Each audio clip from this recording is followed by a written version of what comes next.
하나님의 말씀은 에베소서 1장 7절에서 10절 말씀입니다.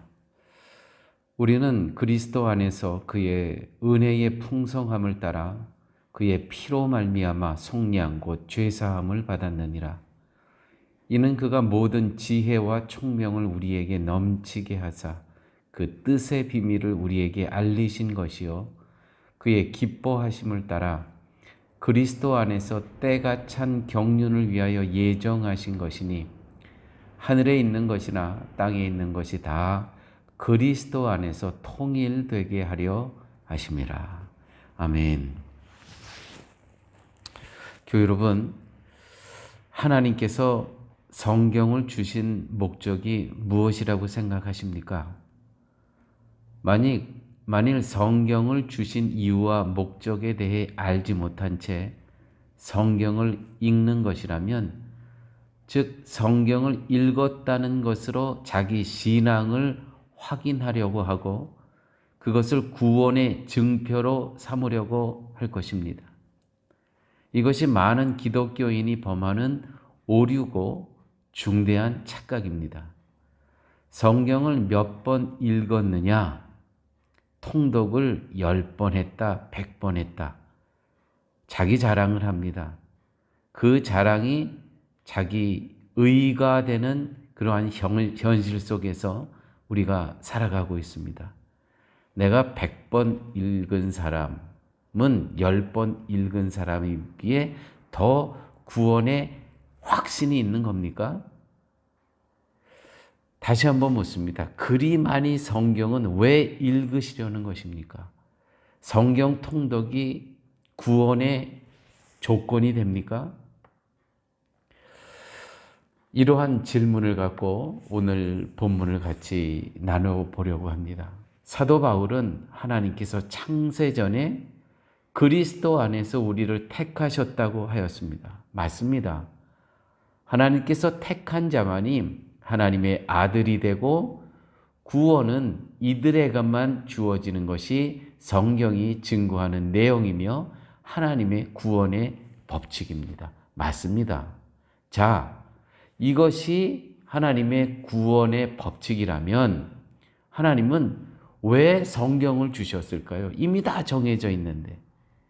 하나님이 택한 자만 구원을 받는다면 성경에 구원을 얻기 위한 방법이 있을 필요가 없습니다. 이미 예정되어 있고 선택되어 있기 때문입니다. 야곱은 선택되었고 에서는 이미 어머니 태중에 선택되어 있지 않았습니다. 만약에 그렇다면, 이것이 다 이미 결정되었다면 성경이 왜 있는 겁니까? 없어도 되는 거 아닙니까? 사도는 아버지 하나님께서 그리스도 안에서 모든 신령한 복을 우리에게 주셨다고 말합니다.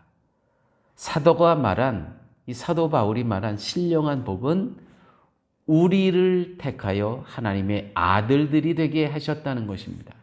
그렇다면 하나님은 성경을 왜 주셨으며 성도가 성경을 읽어야 할 이유는 또 무엇입니까? 이미 하나님의 아들이 되었는데 예정 가운데 택함을 받고. 들어보십시오. 우리가 어제의 본문입니다. 하나님의 영광을 찬송하게 하는 것이 하나님의 이름이요, 하나님은 택한 자기 백성을 이 일에 초청하기 위하여 성경을 주시고 성경을 통하여 하나님의 사랑과 하나님의 긍휼과 하나님의 희생과 하나님의 용서를 배우게 하시는 것입니다. 이것이 성경을 주신 하나님의 뜻이고 이유며 목적임을 분명히 해야 합니다. 예정 가운데 택한 백성은 찬송하지 않을 수가 없다는 것이죠. 저는 여러분, 오늘 본문을 보십시오.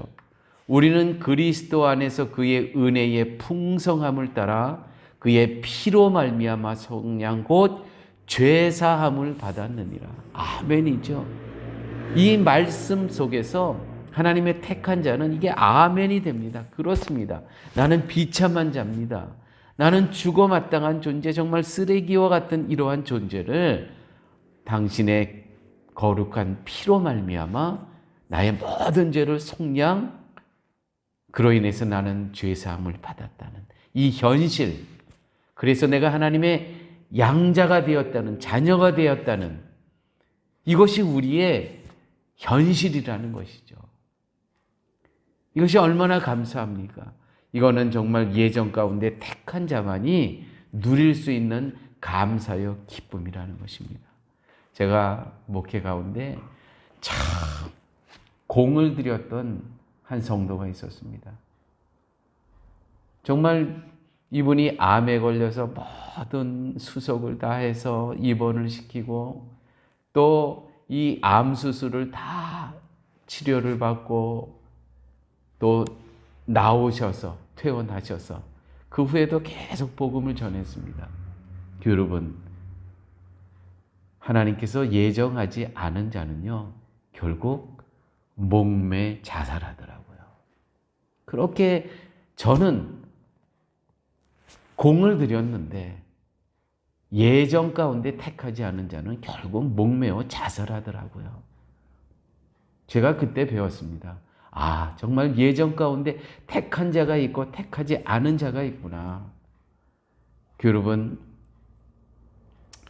하나님의 모든 지혜와 총명은 하나님의 모든 지혜와 총명으로 압축된 그 하나님의 비밀은 무엇이냐면 바로 그리스도라는 것입니다. 세상 사람들에게는 전적인 비밀입니다. 알 턱이 없습니다. 그들에게는 비밀이지만 그러나 우리끼리는 이거는 암호입니다. 암호.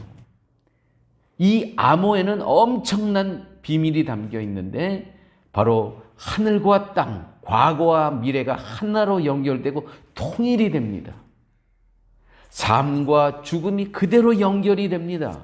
이 암호가 바로 무엇입니까? 그리스도입니다.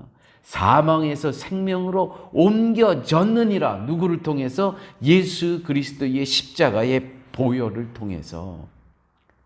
그러므로 성경을 읽으며 하나님을 찬송하지 않을 수 없다는 것이죠. 이것은 누구만 가능한 것입니까? 바로 예정 가운데 택한 자들. 이들이 누굽니까? 이 암호를 아는 자들인데, 이 비밀을 아는 자들인데 바로 예수 그리스도의 십자가의 은혜를 아는 자들, 믿는 자들이 바로 하나님의 이 은혜를 찬송하며 살아갈 수 있다는 것이죠. 하나님께서는 왜 성경을 주셨습니까? 왜 우리를 구원하여 주셨습니까? 이유는 하나입니다. 찬송 받으시기 위해서. 사랑하는 여러분, 우리가 하루의 삶 가운데 어려운 일 많이 있죠. 힘든 일 많이 있습니다. 그럼에도 불구하고 기억하십시오. 우리는 예수 그리스도의 십자가의 은혜를 찬송하고 하나님의 긍휼과 자비하심과 용서와 사랑을 찬양해야 되는 그러한 존재라는 것.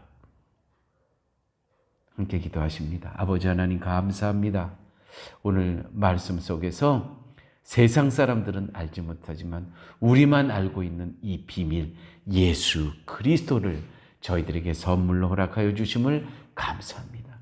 정말 이것은 세상 사람들이 알 수 없는 우리끼리만 서로 통용이 되는 그리스도라는 암호, 하나님 귀하고 소중하게 여기며 이 땅을 살아가게 하여 주시옵소서.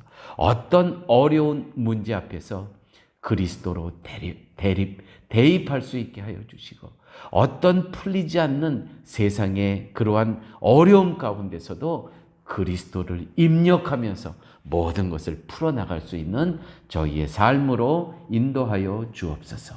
모든 말씀 예수님 이름으로 기도드렸습니다. 아멘.